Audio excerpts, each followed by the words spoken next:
বন্ধুরা, টেস্টফুল তরকাতে আপনাদের সবাইকে স্বাগতম। আশা করি আপনারা সবাই ভালো আছেন, ভালোই থাকুন, সুস্থ থাকুন। আজকে একটা নতুন রেসিপি নিয়ে আসবো আপনাদের কাছে। আজকে রেখেছি তেলাপিয়া মাছ। তেলাপিয়া মাছ কীরকম রান্না করে আমি কেটে ধুয়ে আপনাদের কাছে নিয়ে আসব। আপনারা থাকুন আমার ভিডিওর সঙ্গে। হয়ে গেল আমার সব কাটা বাটা রেডি। আবার আপনাদের কাছে আসলাম, আমি এবার রান্না শুরু করে দেব। তেলাপিয়া মাছ আজকে টক ঝাল করব। টক ঝালের জন্য কাঁচা টমেটো নিলাম। আমার গাছে ছিল টমেটো, টবের মধ্যে লাগিয়েছিলাম। কাঁচা টমেটো, পেঁয়াজ কুচি, পোস্ত বাটা, সর্ষে বাটা, আদা রসুন একসঙ্গে বেটে নিয়েছি, কাঁচা লঙ্কা চেড়ে নিয়েছি। এদিকে মাছ কেটে ধুয়ে নিয়েছি। সব রান্না করব না, তাই রান্না করার মাছটা আলাদা করে নিয়ে নিচ্ছি। এখন আমি এই মাছটাই রান্না করব। মাছটা প্রথমে আমি হলুদ লবণ দিয়ে মেখে নিচ্ছি।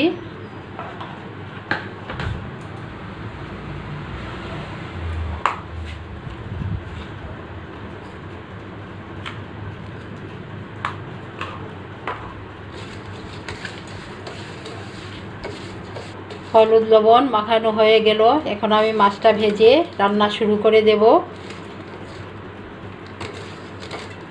মাছ ভাজার জন্য কড়াইতে আমি সরষের তেল দিয়ে দিচ্ছি।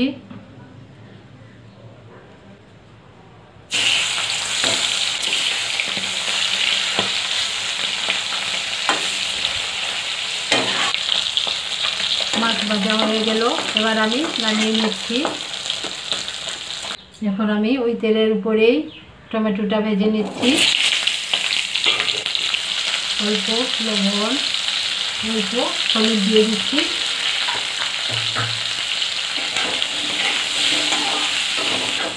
টমেটো ভাজা হয়ে গেল, এবার আমি নামিয়ে নিচ্ছি। কড়াইতে অল্প সরষের তেল দিয়ে দিচ্ছি। পাঁচফোড়ন, পেঁয়াজ কুচি,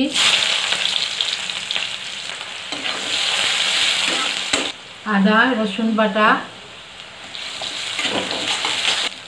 সর্ষে বাটা, পোস্ত বাটা,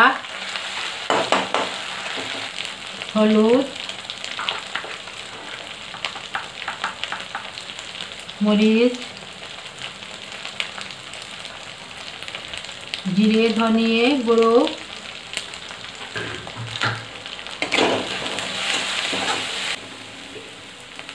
ভেজে নেওয়া টমেটো,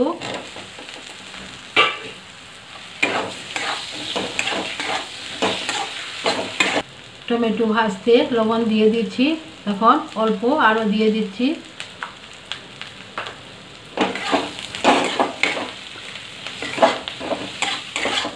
চেড়ে নেওয়া কাঁচা লঙ্কা, অল্প জল দিয়ে আমি মশলাটা ভালোভাবে কষিয়ে নেব। মশলাটা ভালোভাবে কষানো হয়ে গেল, তেল ছেড়ে দিচ্ছে। এখন আমি জল দিয়ে দেব।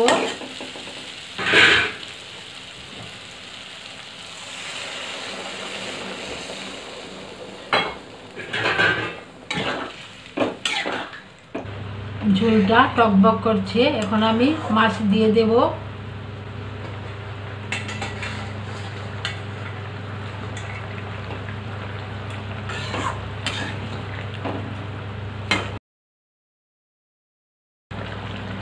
বন্ধুরা, হয়ে গেল আমার তেলাপিয়া মাছের টক ঝাল। এবার আমি নামিয়ে নিচ্ছি।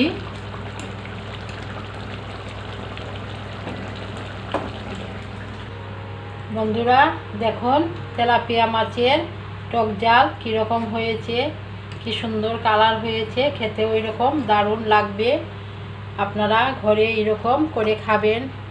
গরমে ভাপ পড়ে গিয়েছে, এরকম রান্না করে খুবই ভালো লাগবে খেতে। আপনাদের যদি ভালো লাগে আমাকে কমেন্ট নিশ্চয়ই করবেন, লাইক শেয়ার সাবস্ক্রাইবও করবেন আমাকে। ধন্যবাদ আপনাদেরকে।